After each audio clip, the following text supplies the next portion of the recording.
Story 1.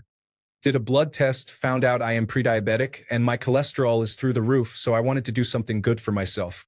I've been training and eating healthier for the past 4.5 months and lost 10 kilograms because of it. Still pushing through.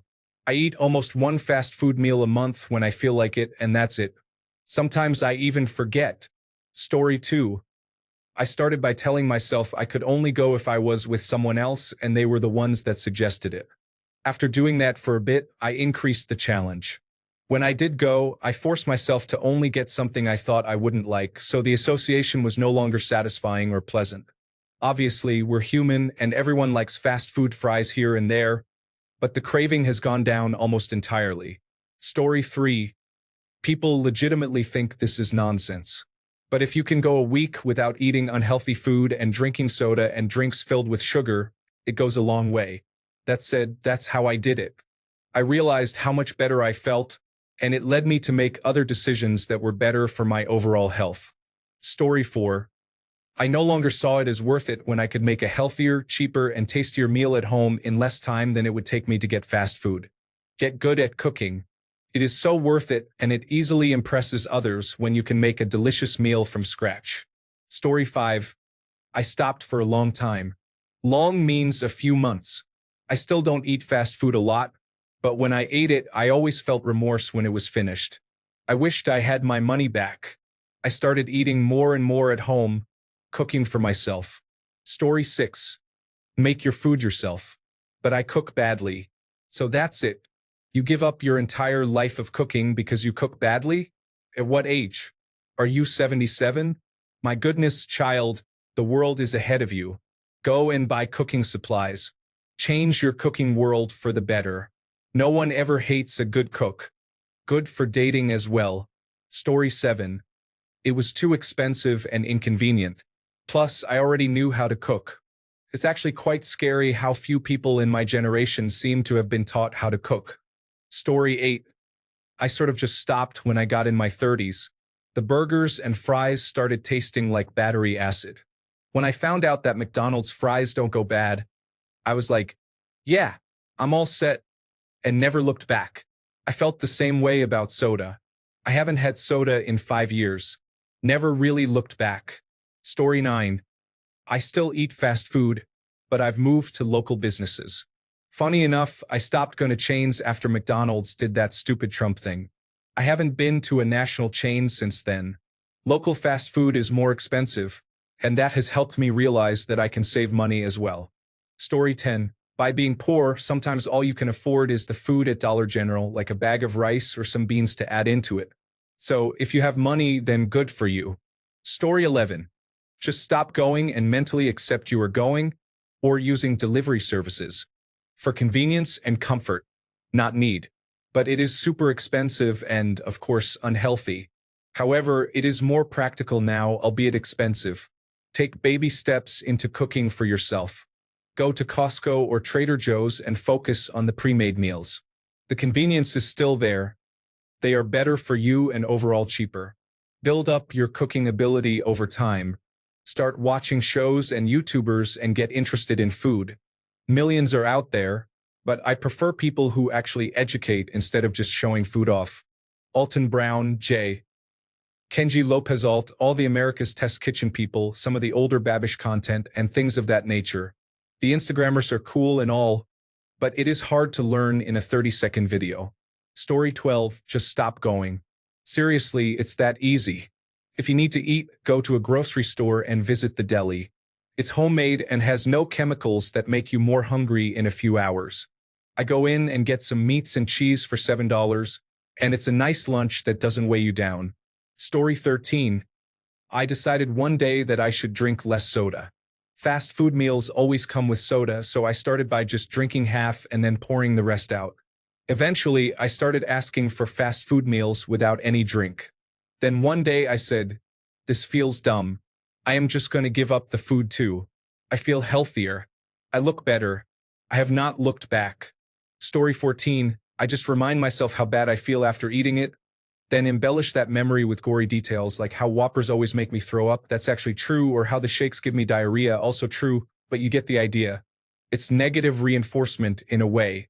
Story 15. Alternative mom and pop options are cheaper, fresher, and taste better. It's like fast food chains cater to uncultured, lazy customers, and they probably already know that in their research data. A small exploration effort would yield vastly better options. Waiting a little bit is a minor inconvenience. Story 16. Got expensive and hard to justify, so whenever I'm craving fast food, I just make that dish at home. Wanting McDonald's? I can just make hamburgers at home. Story 17. It's poisonous garbage that costs more than many sit-down, full-service restaurants, including tips. Also, it's far cheaper to make it at home. The McDonald's your mom said we have at home is actually better. Story 18. Think about the people making your food, touching your stuff with their dirty, unwashed hands. That's one way. Another is to just make your own food. Story 19. I cook everything at home and learned recipes of fast food items that are higher in protein and lower in calories or more calorically balanced. It's second nature to me at this point, and I genuinely rarely crave fast food because I have it frequently in my normal diet. Story 20. Changed my habits around fast food, I guess. Prioritized better sleep to cut down on cortisol. Drank more water to feel fuller. Started taking a different way home that didn't go past Chick-fil-A. Also, running seemed to make my body crave healthier food. Not super intense running, just jogging for 30 minutes a day. Story 21. I've spent the majority of my adult life having fast food for every meal. I've tried countless times to stop with no luck. What has worked for me this time is meal prep. I bought containers and make a week's worth of a couple meals and spread them through those containers. I made sure to meal prep recipes I liked. They're not focused on finding nutrition-dense food with low calories, but they're a lot better than greasy fried food. I still need to add more fruits and veggies to my diet, but changing to cooking at home has done wonders for the inflammation in my body. Part of getting over fast food is the low priority I feel for cooking after work. If I have a meal ready I can microwave in a couple of minutes that also tastes good, I'm less likely to stop on the way home. Most of the fast food I always craved doesn't sound appetizing to me. When I do eat it now, I feel gross after. Story 22. Respect for my body, in search of better flavor, tired of corporate greed, and rising prices for zero improvement in quality or service. 12 years and counting since my last fast food mistake. Story 23. Eat healthy, home-cooked meals for every meal for a week or two if you can manage. Then go get a single burger or fries, and your stomach will remind you why it's best to eat healthy. Story 24. I would order from Uber Eats and DoorDash a lot, maybe twice a week, sometimes 3 times. With that amount of orders, there were quite obviously a decent number of mess-ups, missing items, and wrong address deliveries. After a few refunds, they stopped refunding me when they messed up, no matter how big or small the mistake, so I had to stop ordering from them. I can't just be throwing money away, and the stuff is expensive as it is. Now I'm trying to get fit and dieting and exercising quite a bit. So anything like that is off the table as I'm really giving it a solid go to take off that spare tire from COVID. So even if I'm offered something delicious, I have to turn it down. It's not easy, I can tell you that, but only at first. It gets way easier, and then you start to get a sense of pride when you say no. Story 25. I did. And basically, you just have to stop eating it. Basically, you have to be okay with either packing lunch or having Chipotle be your bare minimum standard. It's fine. Story 26. I thought it would be harder, but all it took was a doctor saying that I am at risk of heart disease and diabetes because of my family. He showed me my numbers, and if my bank account looked like those numbers, I would not need to work. Story 27.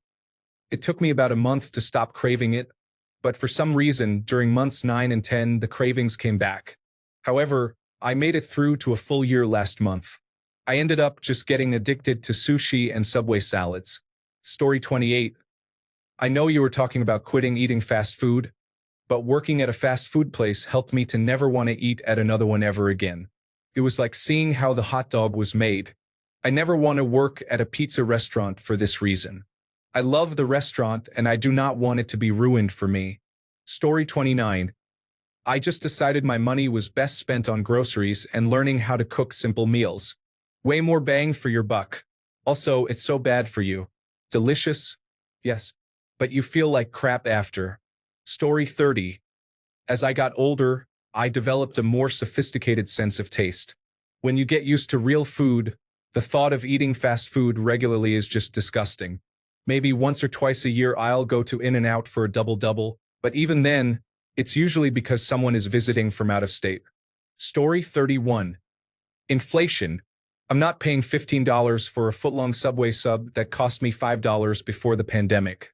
My salary has not increased during the pandemic. I just can't afford it. Story 32. I started cooking more, and I love my cooking. I try different things so I don't get bored. During the COVID shutdowns, I stopped dining out in non-fast food restaurants too. I will occasionally eat in a restaurant now, but once you go a number of years without fast food and then you try it, fast food either is now worse or my cooking has really improved. Story 33. My partner was a single mom before I moved in. She works full-time from 6 to 6 with the commute, and they were eating fast food most days. Then I moved in and cooked all the dinners and weekend meals, and now she's off fast food 99% of the time. Story 34. Very easily. I just started to think that with the price of a burger meal, I could buy food that lasts a week at least. But I think that method only works if one values money. But I haven't quit completely. I still buy it a few times a year. Story 35. I did keto for 9 months in 2021. That means no bread and low sugars. I dropped a whole bunch of food addictions. Spoiler alert. I binged at Christmas and put on 10 kilograms since then. Story 36. Started with soda and it took me 2 months to feel great after the withdrawals. Drank a soda again after 4 years and I felt so bleh. Still working on fast food. So far, I'm stuck on Raising Cane's and McDonald's. Story 37. I eat out significantly less now that what I used to get now costs about $20 just for me. Last time I used DoorDash, it was almost $40. I'll cook for myself now. Story 38. Find healthy food options in grocery stores for a quick, easy choice that's often healthier. Places like Whole Foods and Metropolitan Market, not Safeway. Their food is not recommended. Story 39. Looking at the increase in prices and the decrease in quality made the decision for me. I don't like getting ripped off, and that's what most fast food is these days. Story 40. I haven't had it in a couple of years. It doesn't taste good on top of being expensive. My body felt better eating meals I made and knowing what ingredients were in them. Story 41. I, a 42-year-old male, was forced into it because of a stomach issue I incidentally picked up by eating at a fast food restaurant. It's been 3 months now, and I have had 0 fast food. I will likely never eat it again. Story 42. You decide you really want to save money. Keep snacks in your car and make sure you bring meals to work or school. If you drink or smoke marijuana, it would help to stop doing that, and also don't make it an all-or-nothing thing. Maybe allow yourself to do it once or twice a week. Eventually, you may stop wanting to go even once a week. Something I like about bringing my own food is I can control exactly how it tastes and its portions. That keeps me enjoying my own food. I want to remind people that sometimes you think you just have poor impulse control when you also may genuinely be hungry and can't tell. Even if you're overweight, your body doesn't care. But you're focused on your bad cravings and think you are just craving things for no reason. If you eat something in your car and wait 5 to 10 minutes, your cravings will likely be much less intense, and you can actually make logical decisions. Story 43. I always grabbed fast food on my way home. I just told myself to go home first, and if I really wanted it, I'd go out again. But I'd be too tired to go back out, so I just made something at home. Eventually, I just didn't want it anymore. Story 44. I just listened to my body. Every time I ate fast food, I did not feel well afterwards in various ways. Eventually, I became a pescatarian and cooked most of my own food. I have felt better ever since, and I eat smaller portions.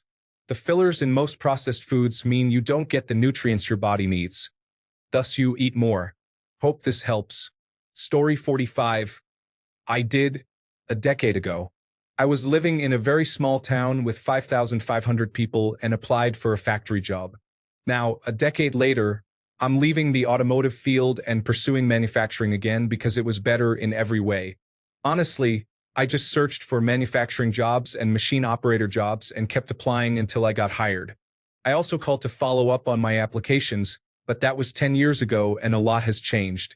Nowadays, I stopped calling to follow up on applications because managers reprimanded me for wasting their time. Story 46. I just slowly stopped going. First, it was McDonald's because they kept putting too much ketchup on the burger and I don't like ketchup. Then it was Carl's Jr. because the cashier kept joking about stealing money from me as a tip to himself. Then it was too out of the way to go somewhere else. Then it was because it costs the same to go sit down somewhere, be waited on, and tip as it does to get fast food. And then it was I like knowing what's in my food, so if I do eat out, it's at health food restaurants or I just cook at home. It's been so long since I've had McDonald's that I had it for the first time about 6 months ago and was immediately throwing up. Tasted like I was eating a block of salt the whole time. No hate to people who do consume fast food. I still go to In-N-Out Burger about twice a year, just not the overly processed places. Story 47. I got into weightlifting, nutrition followed that, and you learn that food is only fuel for the body. Once you totally understand that, it's relatively easy. Best of luck.